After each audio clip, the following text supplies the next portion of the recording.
সবাই তোমরা ছেলেরা এক জীবন বানায় নিছো মোবাইল। আহা, কত প্রযুক্তি পৃথিবীতে এই পর্যন্ত আসছে, কতটাই চলে গেছে। এটাও চলে যাবে, এটাও চলে যাবে, কিন্তু এই হায়াত, এই রাত, এই দিন, আমার জীবনের হিসাব, এটা কিন্তু থাইকা যাবে। আমি ছোটবেলায় টেলিগ্রাফ দেখছি, চলে নাই।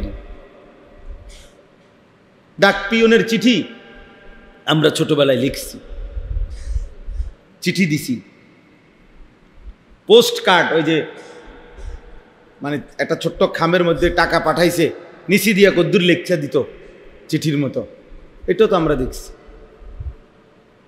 তারপরে ল্যান্ড ফোন, টেলিফোন আমরা দেখছি, তখন অক্ষর ঘুরে ঘুরে ফোন করত টিনটির মাধ্যমে, সেটাও তো দীর্ঘদিন আমরা দেখছি। ফিতাওয়ালা ক্যাসেট, চাচা দেখছেন না ফিতাওয়ালা ক্যাসেট? তো এই ক্যাসেট দেখছি।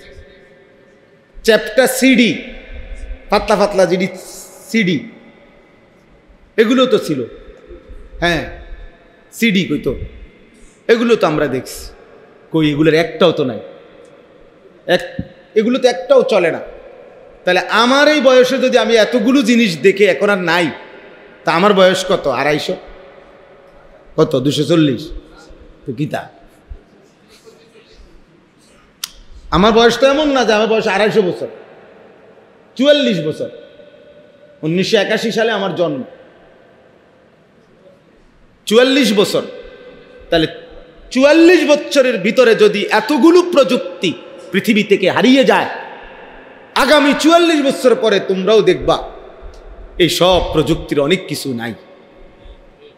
কিন্তু তোমার রাত তোমার দিন, আমার রাত আমার দিন, এই ভালো এই মন্দ, এই গুনাহ, এই ইবাদত, এটা কোনো দিন এই ডান কাদার বাম কাদের আমল নামা থেকে মুছবে না। এটা নিয়েই আমাকে হাসরের ময়দানে দাঁড়াইতে হবে। অকুল্লা ইনসানিন আলজামনাহু তায়রাহু ফি উনুকি।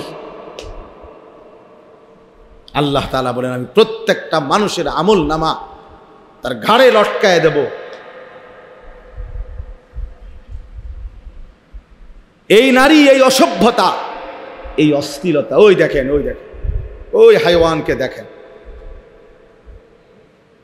কারে বলে খবরে না। বললাম এক জিন্দিগি কোনো ভদ্রতা, এই নেশাখোরের মতো এই মোবাইলখোর এই ছেলেগুলো কোনো ভদ্রতা বলতে কিছু নেই। কি মসজিদ না মাদ্রাসা, আল্লাহর ঘর না রসুলের ঘর, কিচ্ছু নাই।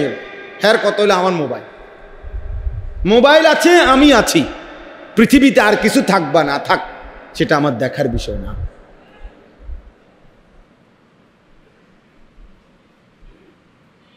আর কিছু দেখার বিষয় না। আফসুস জিন্দিগি বাবা, আফসুস এই জীবনের উপরে, আফসুস। হতভাগ্য ওই জীবন, যে জীবন তার মালিককে চেনে না। অথচ আল্লাহ তাআলা কোরআনুল কারীমের মধ্যে বলছেন, ওয়ালাকাদ কাররামনা বনি আদম, আমি আল্লাহ বনি আদমকে সবচেয়ে সম্মানিত বানিয়েছি, আমার সর্বশ্রেষ্ঠ মখলুকাত বানিয়েছি ইনসানকে, মানুষকে। ওয়ালাকাদ কাররামনা বনি আদম, আমি আল্লাহই বনি আদমকে সম্মানিত করেছিলাম। আল্লাহ তাআলা এই কপাল পৃথিবীর কোনো কাজে লাগে না, মানুষের কোনো চাহিদা পূরণের জন্য কপাল লাগে না। আয় বলেন, উপার্জন বলেন, রোজগার বলেন, কামাই বলেন, উপার্জনের কোনো কাজে কপাল লাগে না। কপাল এটা আল্লাহ তাআলা, এই আমরা হাত পাও চোখ, হ্যাঁ, নাক কান, এগুলো বিভিন্ন কাজে আমাকে দরকার হয়। কপাল উল্লেখযোগ্য তেমন কোনো কামে লাগে না। তাহলে কপাল এটা আল্লাহ কেন বানাইলেন? আল্লাহ বলছে, বান্দা, কপাল আমি শুধুই আমাকে সেজদার জন্য বানাইছি। এজন্য সেজদা কাকে বলে? আরবিতে সেজদা বলে কাকে? ওয়াদউল জাবহাতি আলাল আরদ, সমস্ত কিতাবে আছে। জমিনের মধ্যে কপাল রাখা, এটারে কি বলে? সেজদা। আল্লাহ তাআলা বলেন, কপাল আমি শুধু বানাইছিলাম আমার জন্য, সেজদার জন্য। অথচ সেই কপালে যে সেজদা দেয় না, তুই বেটা মানুষ কিসের বেটা? বাকি হাত পাও দিয়ে তো অন্যান্য অঙ্গ প্রত্যঙ্গ দুনিয়া ভোগ করে, ভাত মাছ, আহার, নিদ্রা, খানা, পেশাব পায়খানা, যৌন চাহিদা পূরণ, এগুলো তো জানোয়ারেরও হয়। একটা কুকুরও তো খায়, ঘুমায়, একটা কুত্তাও তো পেশাব পায়খানা করে, একটা কুত্তারও তো যৌন চাহিদা পূরণ হয়, কুকুরেরও তো বাচ্চা কাচ্চা হয়, কুকুরের ছাও হয় না? তাহলে তো বোঝা গেল কুকুরেরও যৌন চাহিদা কি হয়, নাহলে বাচ্চা হয় কেমনে? এই জন্য আমাদের এটা ভাবা উচিত, জীবনটাকে একটা সামান্য, এই একটা মোবাইল, একটা মোটর সাইকেল, সামান্য একটু চুলের ফ্যাশন, একটা জামা, একটা প্যান্ট, একটা শার্ট, একটা গেঞ্জি, বন্ধু কয়েকজন বন্ধুদের আড্ডা, আর একটা নারীকে নিয়ে ভাবনা, এক নারীকে নিয়ে সারাক্ষণ কল্পনা, কখনো জেনা, কখনো ব্যভিচার, কখনো ছবি, কখনো নাচ, কখনো গান, কখনো উলঙ্গ দৃশ্য, কখনো সরাসরি কথা বলা, কখনো পিছনে পিছনে ঘুরতে থাকা। আহা, এই এক জিন্দিগি! এই সামান্যটুকু জিন্দিগির জন্য, এতটুকু ফালতু কাজের জন্য মহান আল্লাহ পাক রব্বুল আলামিন আমাদেরকে বানিয়েছে। এটা তো বোঝা উচিত। এমন সুন্দর হায়াত, সুস্থ জীবন যদি কেউ ভাবে নষ্ট করে দেয়, এত বোকা মানুষ না হইয়া গরু ছাগল হইলে ভালো ছিল। গরু ছাগলও তো এত বোকা। আতা কুল্লা শাইইন খালকাহু সুম্মা হাদা। কোরআন শরীফে আল্লাহ বলেন, আমি প্রত্যেক সৃষ্টিকে, আমি আল্লাহ সৃষ্টি করেছি, প্রত্যেককেই তার গন্তব্য চলার জন্য একটি দিক নির্দেশনা আমি আল্লাহ দিয়েছি। প্রত্যেক সৃষ্টিকে তার উপযোগী কিছু দিক নির্দেশনা আল্লাহ তাআলা দিয়েছে। এজন্য গরু হিসেবে চলার জন্য যে কদ্দুর দিক নির্দেশনা দরকার, আল্লাহ তাকে এটা দিয়েছে। একটা কুকুরকেও আল্লাহ তাআলা চলার জন্য একটা দিক নির্দেশনা দিচ্ছেন। এই জন্য কুকুর নইলে লাঠি দেখলে দৌড় দেয়। সে তো, এটা তো বুঝার কথা না, এটা লাঠি নাকি ফোম, সেইটা তো বুঝার কথা না, হ্যাঁ তো বুঝেই না। হ্যাঁ নইলে দৌড় মারে কা, লাঠি দেখলে দৌড় দেয় কা, খাবার দেখলে আগায় কা, ঠিক না চাচা?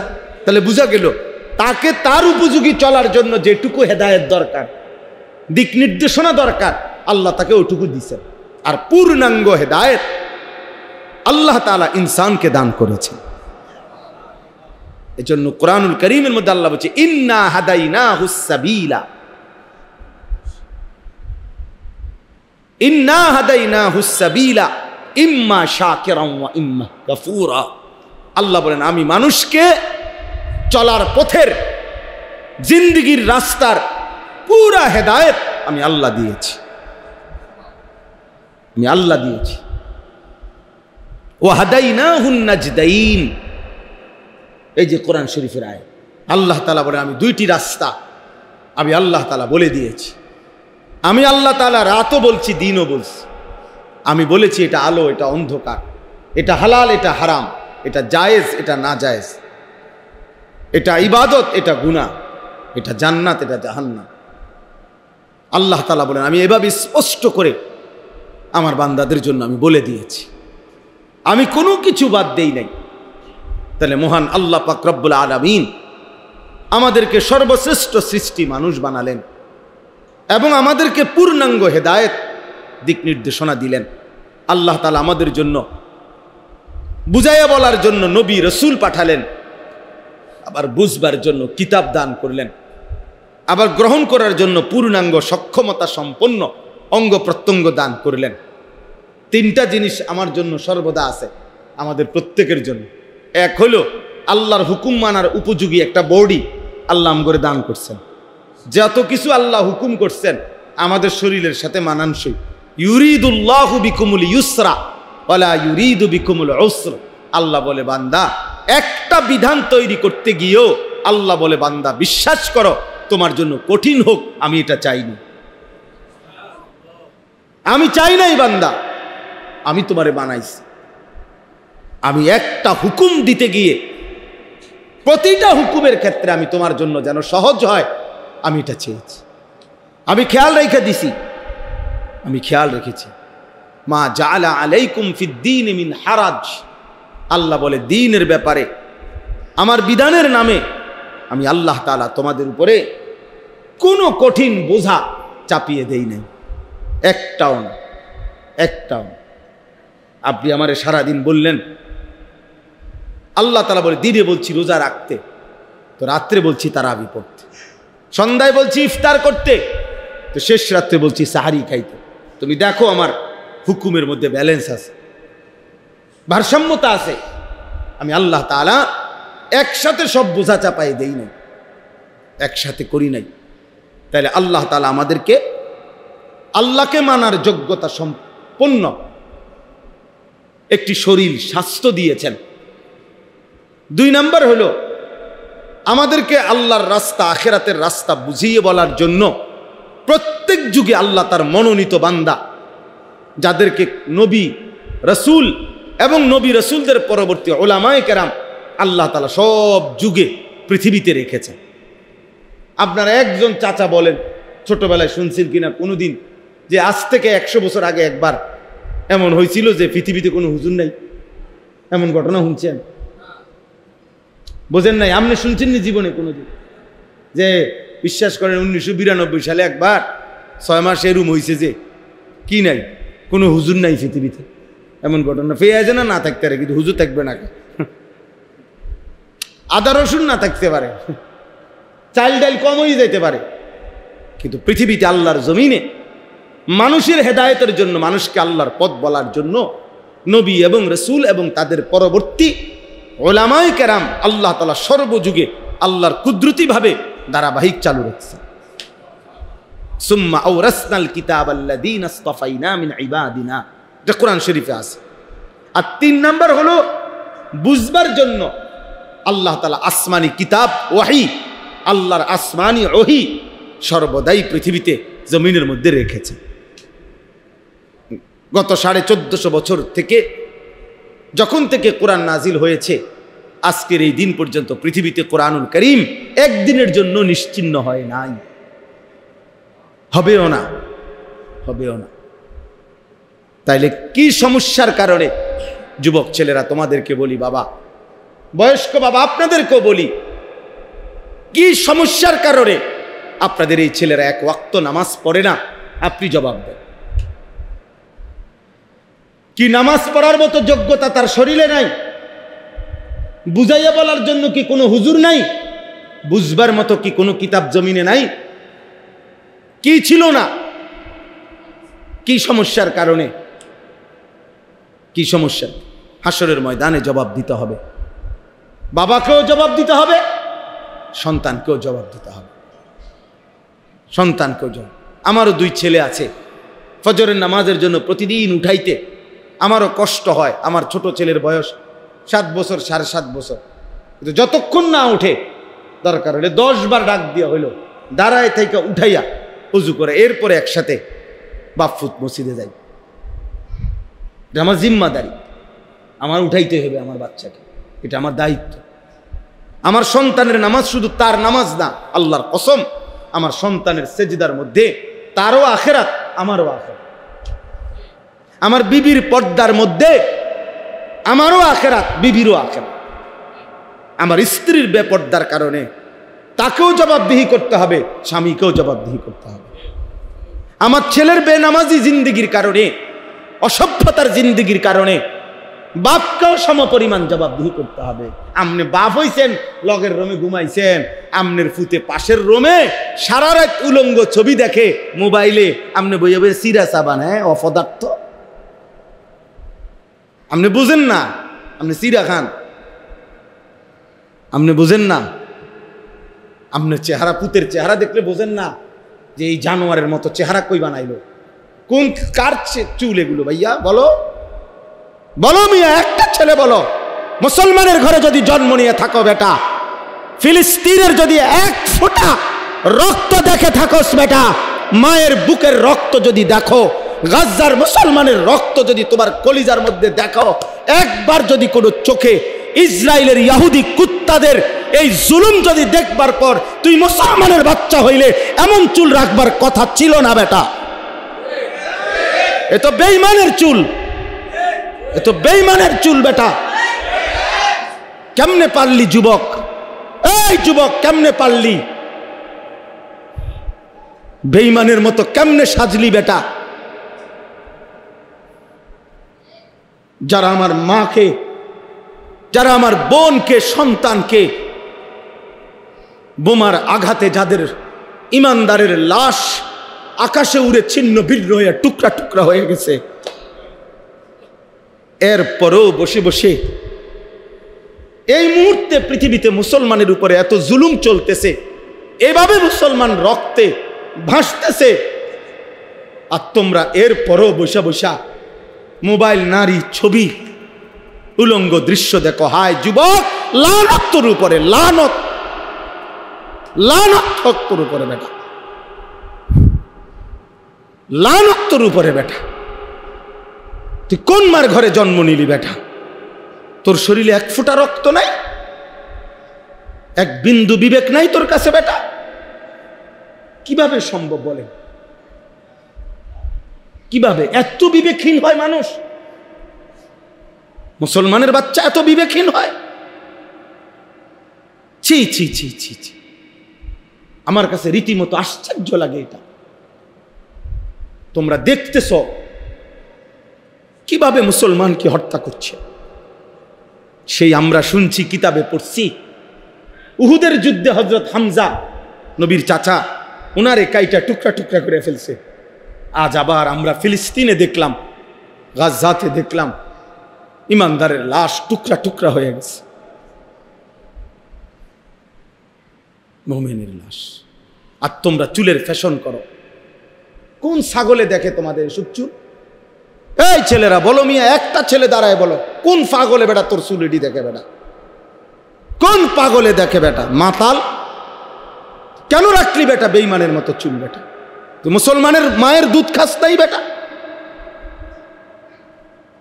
এই জন্য আজকে যদি লজ্জা থাকে, যদি এক পবিত্র মায়ের দুধ খাইয়া থাকো, আমি বললাম, তাহলে এই চুল কাইটে ফেলো, সমান চুল রাখো।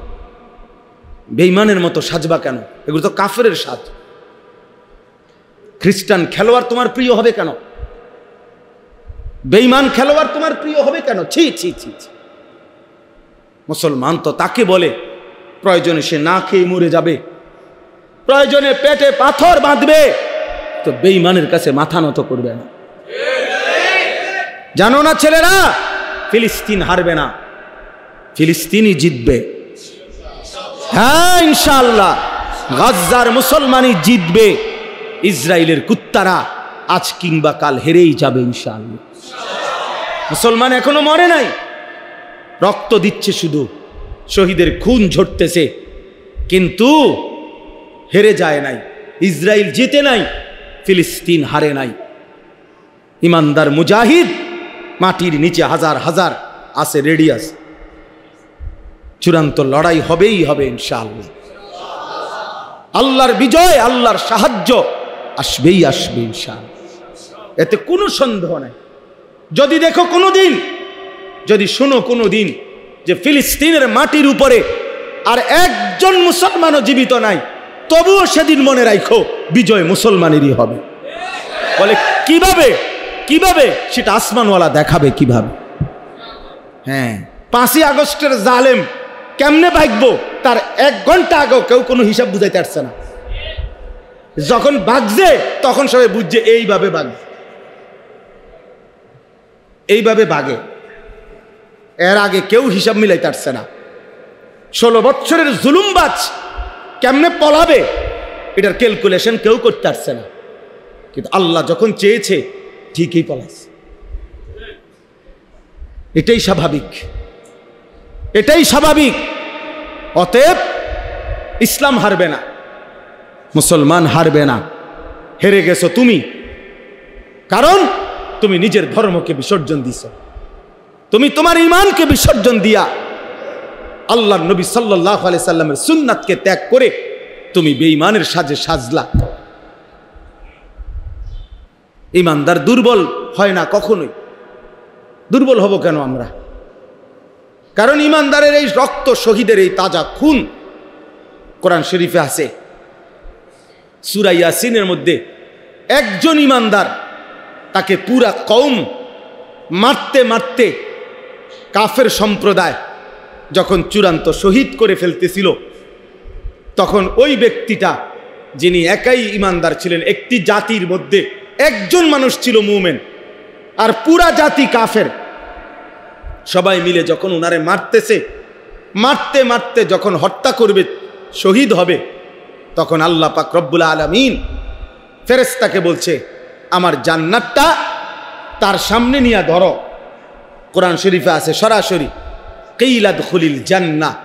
ফেরেশতা তখন ওই বান্দার, ওই ইমানদারের চোখের সামনে জান্নাত ধরে বলতেছে উদখুলিল জান্নাহ, এই বান্দা, এই মুমিন, এক্ষুনি জান্নাতে ঢোকো। উদখুলিল জান্নাহ, কোথায় ঢোকো? জান্নাতে ঢোকো। ক্বালা ইয়া লাইতা কওমি ইয়ালামুন। ওই ইমানদার তখন বলল, হায় আমার জাতি যদি আমারে বুঝতো, আমার জাতি যদি এই দৃশ্য দেখতো। বিমা গফারা লি রব্বি ওয়া জালানি মিনাল মুকরামিন। তিনি বললেন, হায় আমার কওম যদি বুঝতো, তাদের এই প্রতিটা আঘাতের বিনিময়ে আমার আল্লাহ আমারে মাফ করে দিয়েছে। ওয়া জালানি মিনাল মুকরামিন, আমারে সম্মানিত বান্দাদের অন্তর্ভুক্ত করে দিয়েছে। হ্যাঁ, ওরা দামি হয়ে গেছে যারা জীবন দিচ্ছে। দুনিয়াবাসী দেখতেছে রক্ত ঝরছে, ফেরেশতারা দেখতেছে জান্নাতে খেলাধুলা করতেছে। এজন্য যুবক ভাই, ছেলেরা, বাবা, মুসলমান হয়ে এতটা নষ্ট হওয়া ঠিক না বাবা। এতটা তুমি আরেকবার মনে করো তুমি মুসলমান। যার বাবা মুসলমান, তার মা মুসলমান, যার বংশ মুসলমান, সে চরিত্রহীন হবে কেন? চারিদিকে যার মুসলমান, আমার মহল্লার সবাই মুসলমান, আমার এলাকায় মসজিদ আছে, আমার এলাকার মসজিদে আজান হয়, চারিদিকে মাদ্রাসা আছে, ছোট ছোট মাসুম বাচ্চা আল্লাহর কোরআন পড়তেছে, যাদের বংশের সবাই মুসলমান, এত মুসলমানের ভিতর দিয়া ইসলাম থাকার পরিচয়ের পরে সে এক ওয়াক্ত নামাজ না পড়ে এরকম সমাজে বসবাস কেমনে করে বাবা? এটা একজন বাবা মেনে নেয় কেমনে? একজন মা মেনে নেয় কিভাবে? একটি সমাজ কেমনে মেনে নিবে? আপনাদের চাচাদের কাছে আমি বললাম, চা দোকানে বসে বসে মানুষের বদনাম ফালতু না করে, শুধু শুধু ফালতু কথা না বলে আপনাদের মহল্লার এই ছেলেগুলারে কিভাবে নামাজি বানাবেন ফিকির করে। আল্লাহ তাআলা ফিকির করলে কোনো না কোনো কৌশল আল্লাহই আপনার কলিজার মধ্যে ঢেলে দিবেন। আপনি ফিকির করেন কি করতে পারি আমি। আরে 30 বছরেও যদি আমি একজন আল্লাহর বান্দাকে যদি আল্লাহর দিকে ফিরাইতে পারি, খোদার কসম, রাসূলুল্লাহ সাল্লাল্লাহু আলাইহি ওয়াসাল্লাম বলছে, গোটা আরবের সমস্ত দামি ওট যদি তোমারে দেওয়া হয় হাদিয়া, তার চাইতেও বেশি উত্তম তোমার দ্বারা একজন ব্যক্তি আল্লাহর পথ পাওয়া। ফাওয়াল্লাহি লা আন ইয়াহদিয়াল্লাহু বিকা রাজুলান ওয়াহিদান খায়রুন লাকা মিন হুমুরিন নাম। একজন। তাইলে আমাদের প্রত্যেককে কি বলছে যে কম পক্ষে 10,000 মানুষকে তুমি হেদায়েত করতে হবে। তো অসুবিধা কি? আমার অসুবিধা কি? আমার মেহনত না দরকার, আমি পরিশ্রম করে যাই, আমি বলে যাই, আমি কালেমার ফেরি করলাম, আখিরাতের ফেরি করলাম। হেদায়েত তো দিবে আসমানওয়ালা, সিদ্ধান্ত ফয়সালা তো দিবে কে? আল্লাহ। আল্লাহ। আমার সমস্যা কি? আমার তো নেকি হবে। আমার 30 বছর বলার দ্বারা যদি কেউ আল্লাহর দিকে না ফেরে, অসুবিধা কি? এমন বহু নবী ছিলেন যেই নবীদের পুরা জিন্দিগি কালেমার দাওয়াত দেওয়ার পরেও একজনও, একেবারে স্পষ্ট হাদিসে আছে, এমনও নবী আছেন যাদের হাতে একজনও কালেমা পড়ে নাই। তাহলে উনি ব্যর্থ। নবী ব্যর্থ হয় তো তাহলে আর সমস্যা কি? যেখানে কোনো কোটা নাই যে আপনি কমপক্ষে 10 জনের কি বানাইতে হইব, হেদায়েত করতে হইব, এমন কোনো কোটা আছে কি না? না এনে কোটা তো নাই, এমনও তো কোটা মুক্ত আন্দোলনই হয়েছে, জামেলায় তো বাজ্যে কোটা লইয়া, তাইলে কোটাই তো নাই। কাজে আমরা প্রত্যেকেই আপনারা ফিকির করেন। আমরা আমার বাবারা, আমি শেষ করতে চাচ্ছি, আমি শুধু আপনাদের কাছে, ছেলেরা বাবা তোমাদের কাছে একটা ছোট্ট হিসাব বলি।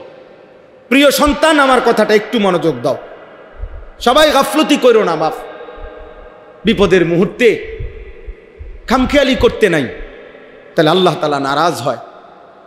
আজকে যখন মুসলমান বিপদগ্রস্ত, মুসলমান এইভাবে নির্যাতিত, এরপরও কারো কলিজার মধ্যে যদি একটু ফিকির, অনুভূতি, বিবেক না জাগে, আর জাগবে কখন? আর জাগবে কখন? তো আমি বলতেছিলাম, আজকে 1948 সালে সর্বপ্রথম এই ইসরায়েল ফিলিস্তিনের পাশে অবৈধভাবে নিজেদের রাষ্ট্র ঘোষণা করছে 48 ইংরেজিতে।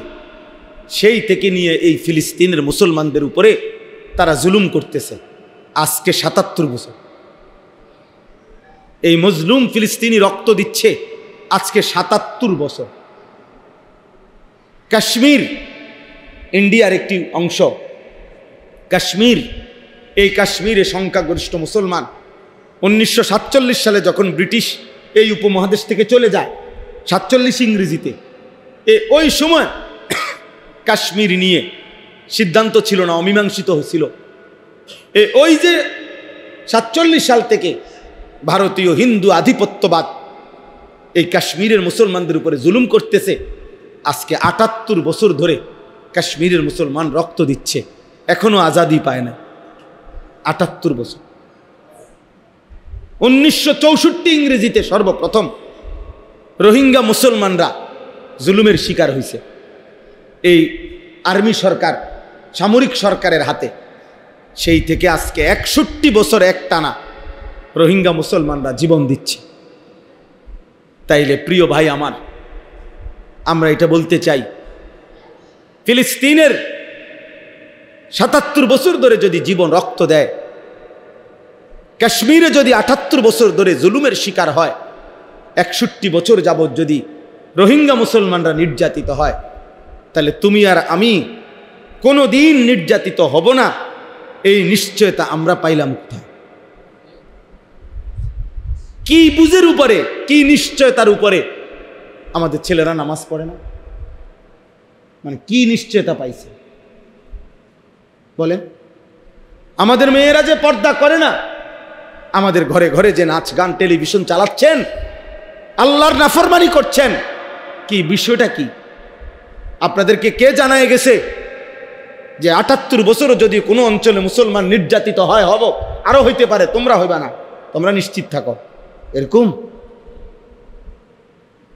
তাহলে কেউ হিসাবে বলে, আজকে তোমরা যারা ছেলেরা 22 বছর 24 বছর বয়স, 24 বছরে এবার কল্পনা করো, 24 বছরের ফিলিস্তিনি শিশুটা বা ছেলেটা, সে তো কোনো দিন নিরাপত্তা পায় নাই, জন্ম থেকেই তো সে পথহারা,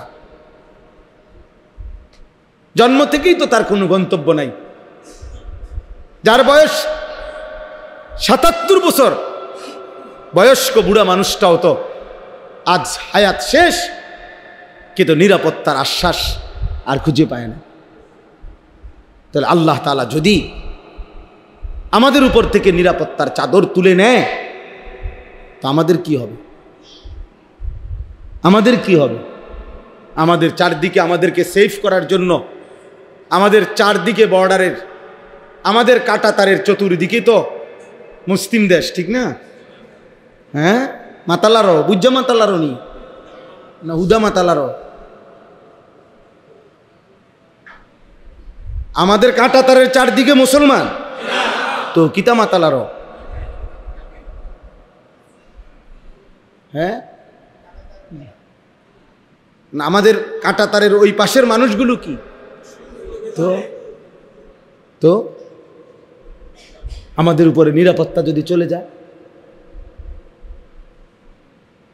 আমাদের নিরাপত্তা যদি চলে যায়, অনেক ছেলে আছে, তোমরা তো জানো না বাবা, ওই দেখেন ওরা ওইখানে দুষ্টামি করে, ওই দেখেন এই কোনার ছেলে, আহারে অসভ্য রে, আল্লাহর ঘর মসজিদেও এদের অসভ্যতা থামে না।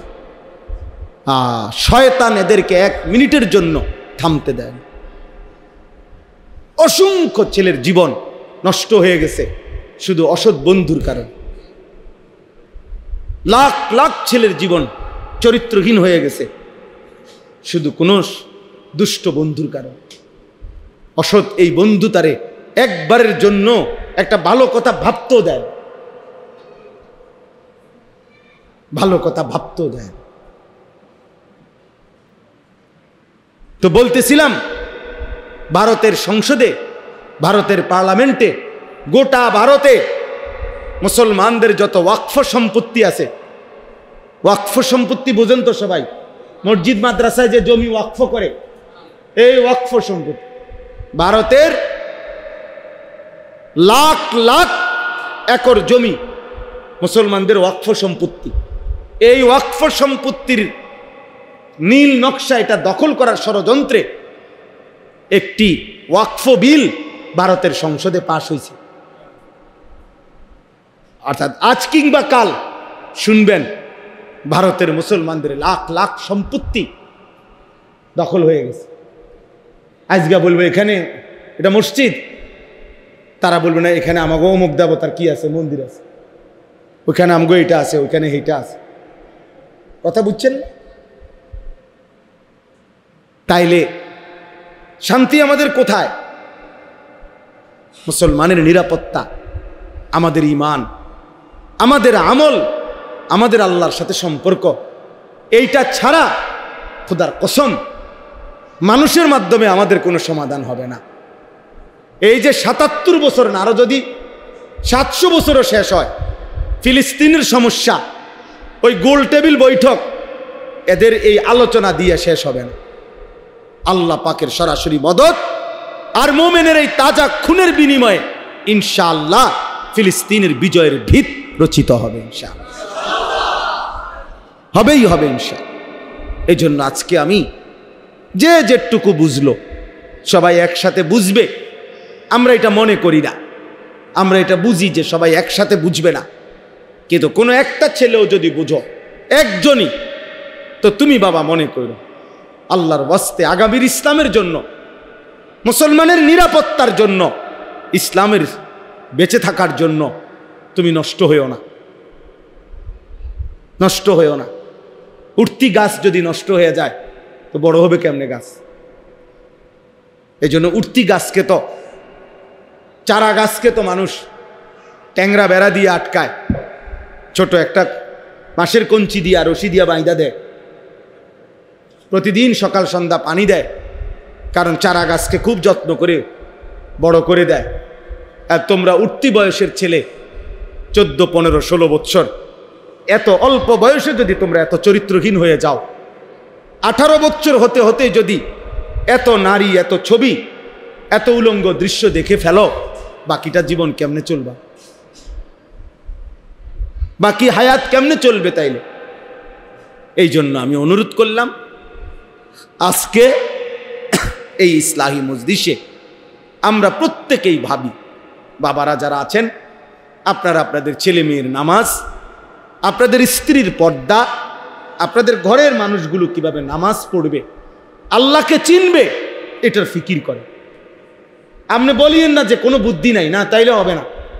হতাশা মোমেনের জন্য কুফরি, এটা মনে রাখবেন, এটা গুরুত্বপূর্ণ কথা। মানে হতাশ হওয়া, হতাশ না হুজুর, যত কথাই কোন আর হইতো না, এটা তো আপনি কি বললেন? হতাশা। হতাশা মোমেনের জন্য কুফরি। কোরআন শরীফের আয়াতে যে হতাশ হয় সে মোমেন হয় না, মোমেন হয় না, মোমেন হতাশ হতে পারবে না। কারণ প্রতিটা অন্ধকার, মনে রাখেন, সুড়ঙ্গ যত লম্বাই হোক, অন্ধকার যত লম্বাই হোক, সুড়ঙ্গের শেষ মাথায় আলো আছে, আছে না আলো? অন্ধকারের শেষ মাথায় কি আছে? আলো আছে। অতএব মুসিবতের শেষ মাথায় যে কোনো দিন বিজয়ের আলো আছেই আছে। ইন্না মাআল উসরি ইউসরা, আল্লাহ বলছেন ইউসর আসবেই।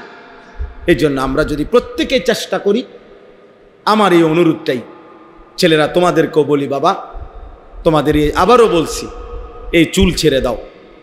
তোমরা কমপক্ষে এতটুকু প্রমাণ করো যে তুমি মুসলমান, তোমার কলিজায় মুসলমানের প্রতি ভালোবাসা আছে, আল্লাহর প্রতি, রাসূলুল্লাহ সাল্লাল্লাহু আলাইহি সাল্লামের প্রতি। তুমি যদি স্লোগান দাও তো ফিলিস্তিনের পক্ষে, আর ইসরায়েলের ইহুদিরা যদি তোমার এই লেবাস দেখে ওরা হাসবে, ওরা জিজ্ঞেস করবে যে বাবা কার মতো সাইজা কারে গাইলাও। তোমার যদি জিজ্ঞাসা করে তুমি যে কই, সাবধান। আর এই শত্রু, ইসলামের শত্রু যদি তোমার জিগায় যে হে ইসলামের বন্ধু, পেশাব কইরা ফানি লওনি,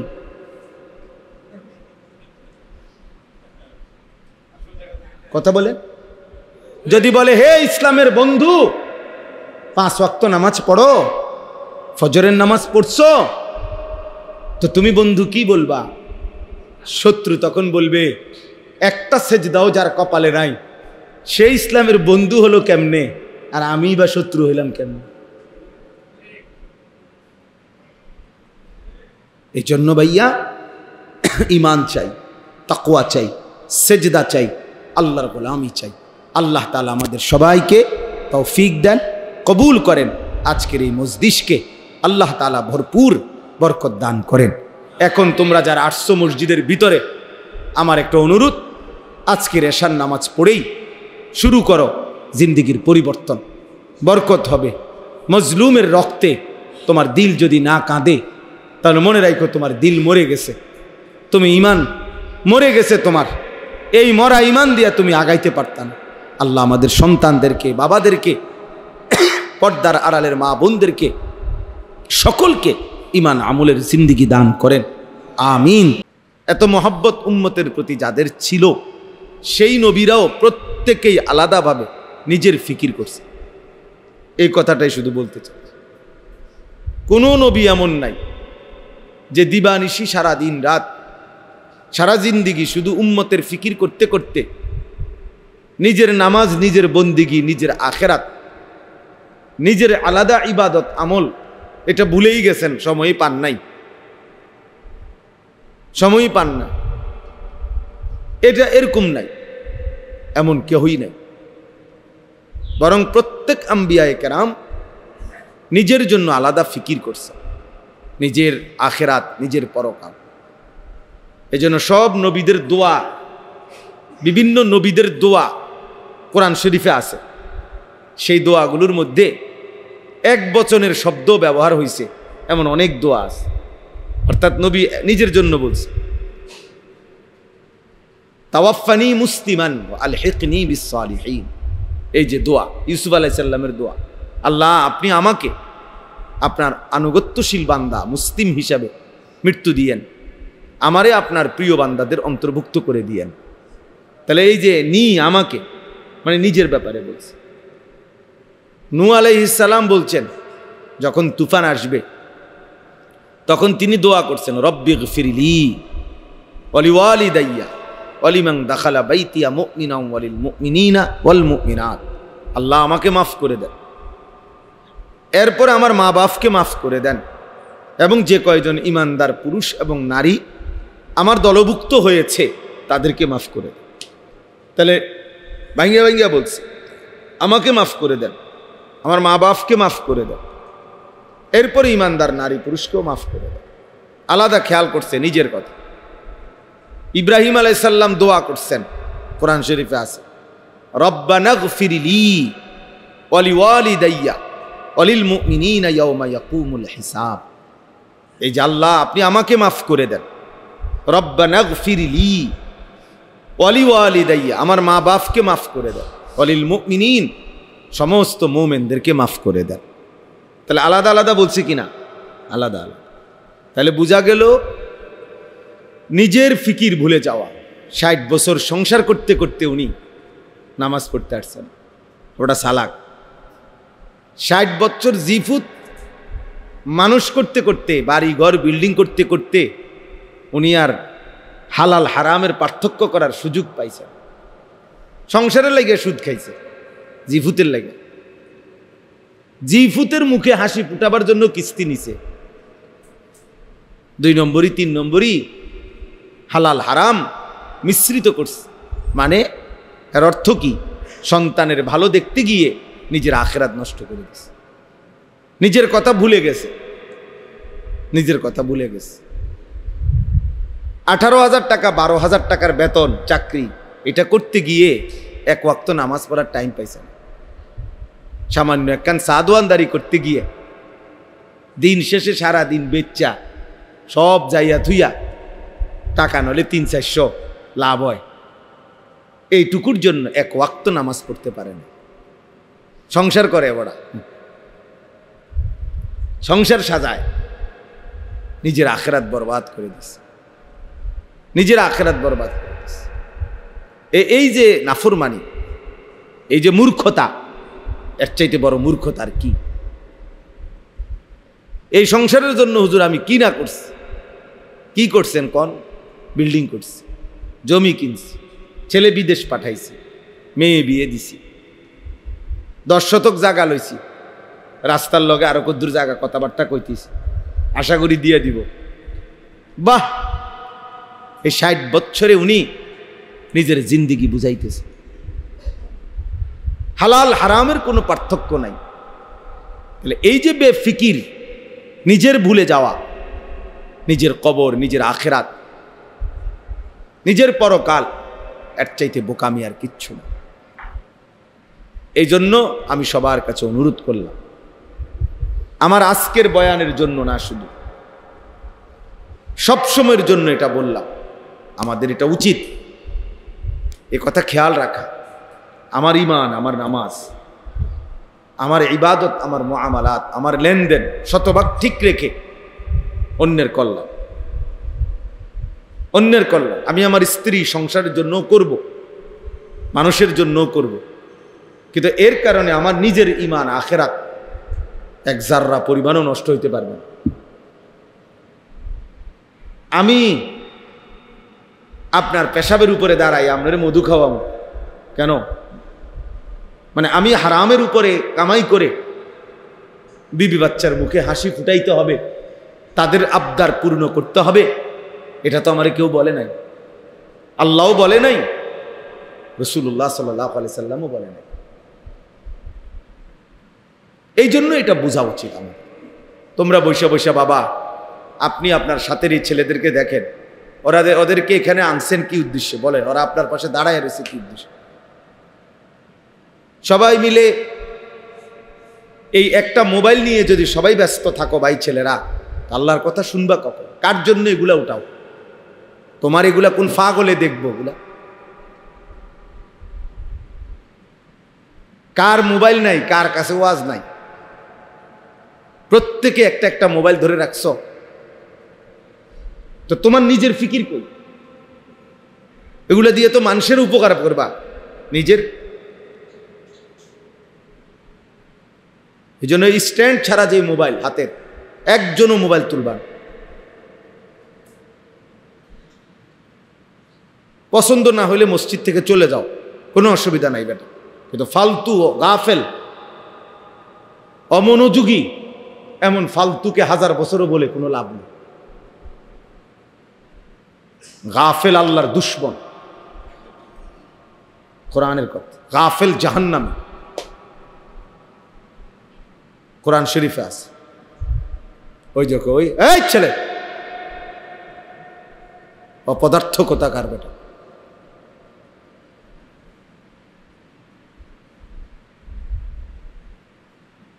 মূর্খ মানুষ। আজকে আমরা মা বাপ এক সন্তানের আহ্লাদের সামনে তারে শেষ করে দিচ্ছে। একটা বাচ্চা হয়তো আবদার করছে, বাচ্চার আহ্লাদের সামনে তার আখিরাত, তার জিন্দেগি নষ্ট করে দিচ্ছে। 7 বছরের বাচ্চা, 8 বছরের বাচ্চা, 10 বছরের বাচ্চার হাতে মোবাইল তুলে দিচ্ছে, বড় মোবাইল, সারা দিন তার হাতে মোবাইল। ওই মা বাবার মতো জালেম আর কেউ হইতে পারে, ওই অভিভাবকের মতো ফালতু লোক আর কেউ হইতে পারে। ওরা স্পষ্ট জালেম, ওরা নিজের হাতে ওদের সন্তানকে ধ্বংসকারী। ওরা নিজের হাতে ওদের ফ্যামিলি বরবাদ করে দিছে, চরিত্রহীন বানায় দিছে, আখলাক নষ্ট হয়ে গেছে। গুনাহ এই পরিমাণ করে যার কারণে ইমানের আলো জ্বলে না আর দিলে, ফলে মুসলমানের বাচ্চা এক ওয়াক্ত নামাজ মুসলমানের সমাজে থাকে, চারিদিকে মসজিদ, সব মসজিদ থেকে আজান হয়, কিন্তু এমন জানোয়ারের এক ওয়াক্ত নামাজ পড়তে মন চায় না। কত বড় নিকৃষ্ট হাইওয়ান! কলিজাটা কি পরিমাণ মরে যায়, কলিজাটা কি পরিমাণ মরে গেছে ভেবে দেখ। বাবার চোখেও কোনো ফিকির নাই, বাবা তো দেখে যে আমার ছেলে এক ওয়াক্ত নামাজ পড়ে।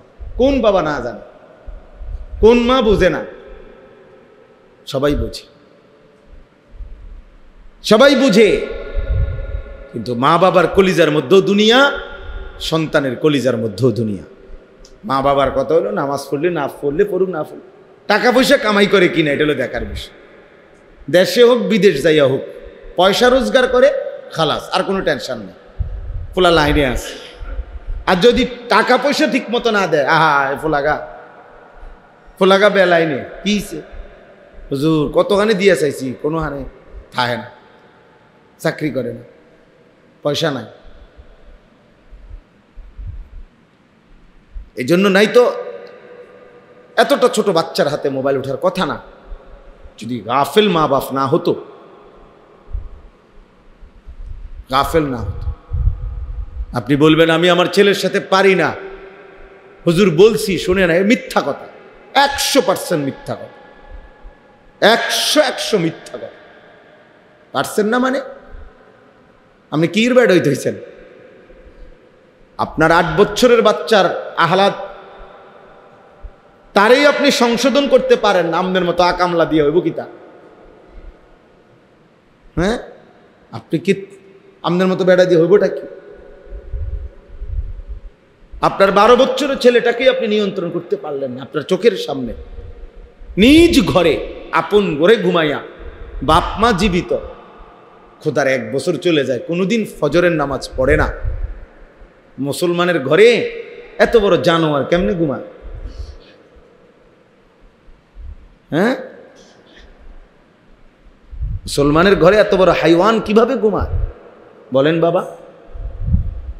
মূল কথা এটাই। আপনি মা বাবার কলজার ভিতরে দেখেন খুললা, ওদের কাছে আখেরাত দরকার নেই। আখেরাত দরকার হইলে ওরা চিল্লাইতো, ওরা গড়াগড়ি দিয়া কাঁদতো, ওরা আহাজারি করতো, আহা আমার ছেলে তো নামাজ পড়ে না, তা আমার ছেলের জীবন ভবিষ্যৎ কি, আমার ভবিষ্যৎ কি? ভবিষ্যৎ তো বাপ বুড়া কাল রে কয় না, ভবিষ্যৎ কয় আখেরাতকে। দুনিয়া পুরাটাই বর্তমান। আপনি বইয়ের ভাষার ভবিষ্যৎ অতীতকাল, এটা আরেক কথা। বইয়ের ভাষায় তো অনেক কিছুই আছে, অনেক বই, অঙ্ক বইয়ের মধ্যে তো লেখা আছে 1 কেজি চাইলের দাম ধরি 1 টাকা, ধরেন নাম যাইয়া বাজারে কর না যে বই লেখছে। অঙ্ক মিলাইতে গিয়ে লেখে না যে ধরি 1 কেজি চাউলের দাম কি, একটা ধরেন না, ধৈর্য যান না বাজারে। আপনার কন্যাইয়া সোজা করে লেগে বেটার জন্য মস্কারি করবার জায়গা পাও না। তাইলে বাস্তবতা হইল ভবিষ্যৎ তো আখেরা, দুনিয়া পুরাটাই বর্তমান। এই জন্য কোরআনুল কারীমের মধ্যে আল্লাহ তাআলা স্পষ্ট বলছেন, ওয়াল তানজুর নাফসুম মা কদ্দামাত লিগাদ। আগামীকাল ভবিষ্যৎ, আগামীকাল ভবিষ্যতের জন্য আজকের দুনিয়া থেকে তুমি কি পাঠিয়েছ বান্দা, এটা হিসাব রেখো। তাহলে আগামীকাল ভবিষ্যৎ বলতে আল্লাহ তাআলা কিয়ামতকে বুঝাইছে, আখিরাতকে বুঝাইছে, আখিরাতকে বুঝাইছে। আমাদের অসংখ্য মা বাপ সন্তানকে দিন শিখায় না, কেন? ভবিষ্যতে কষ্ট পাইব। কারণ হুজুর হইলে হে কামাই করবার কত, সংসার চলব কেমনে, বউ বাচ্চা চালাইব কেমনে, ভবিষ্যতে কষ্ট পাবে। এই ভবিষ্যৎ বলতে উনি কি বুঝাইছে? আখিরাত? জি না, জি না। উনি বুঝাইছে 40 বছর পরের হায়াত, কর্মজীবন আর কি, বিবাহ পরবর্তী জিন্দিগি, এটারে উনি বলছে ভবিষ্যৎ। না, বিবাহ পরবর্তী জিন্দিগি ভবিষ্যৎ না। ভবিষ্যৎ শুধুই কেবল আখিরাত। ভবিষ্যৎ শুধুই কেবল কি বলেন? আখিরাত। আল্লাহ কোরআনে বলছে মা কদ্দামাত লিগাদ, আগামীকাল ভবিষ্যতের জন্য আজকের দুনিয়া থেকে তুমি কি পাঠিয়েছো, বান্দা হিসাব রেখো, হিসাব রেখো। এজন্য প্রিয় ছেলেরা, গুনাহ করতে পারাকে চালাকি মনে করো না। গুনাহ চালাকি না, গুনাহ অসভ্যতা। নারী দেখো, ছবি দেখো, নাটক দেখো, জিনা দেখো, ব্যভিচার দেখো, উলঙ্গ দৃশ্য দেখো, সারাদিন মোবাইলে নাচ গান যারা দেখো, এক ওয়াক্ত নামাজ পড়ো না, পড়তে মনও চায় না, কেউ তোমারে ডাকেও না, মাও না, বাপও না, গ্রামবাসীও না, পাড়ারও না, কেউ তোমারে কদ্দুর ফেরাইতেও চাইতেছে না, কেউ তোমারে ডাকে না, এমন অভিশপ্ত, এমন মালউন কেমনে হইলা?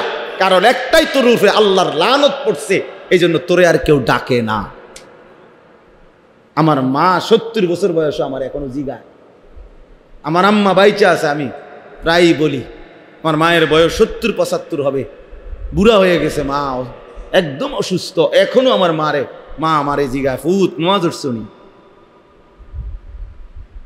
নামাজ উঠছনি, খোদার কসম।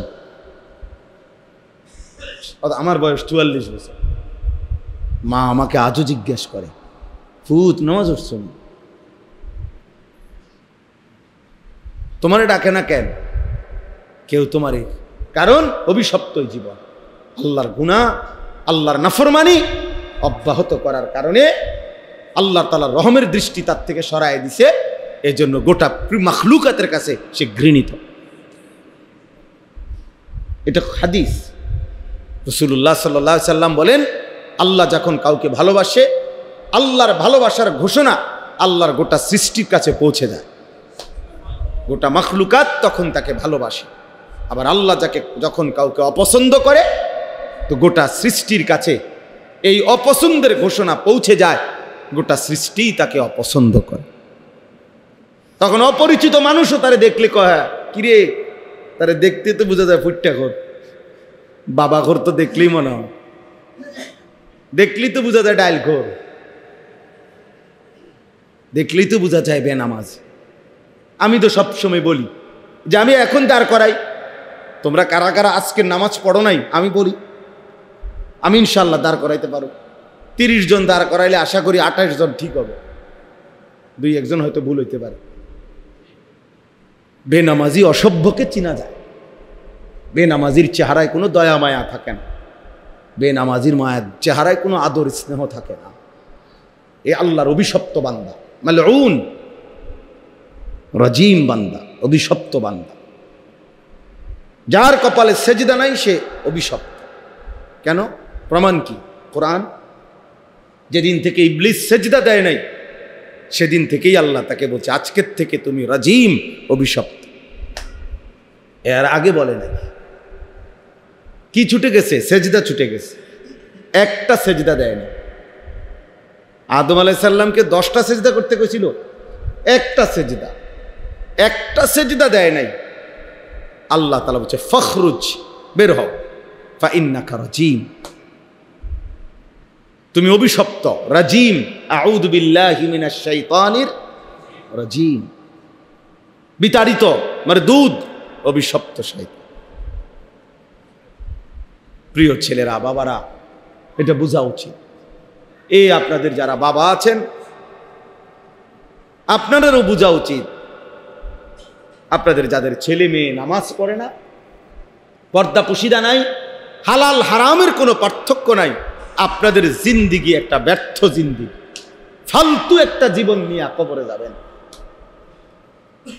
ফালতু ঘর বাড়ি কইয়া লাভ নাই, বিল্ডিং কইয়া লাভ নাই। এজন্য আমি বলছি, আমাদের ব্যক্তিগত সংশোধন, ফিকির করা খুব জরুরি, খুব জরুরি।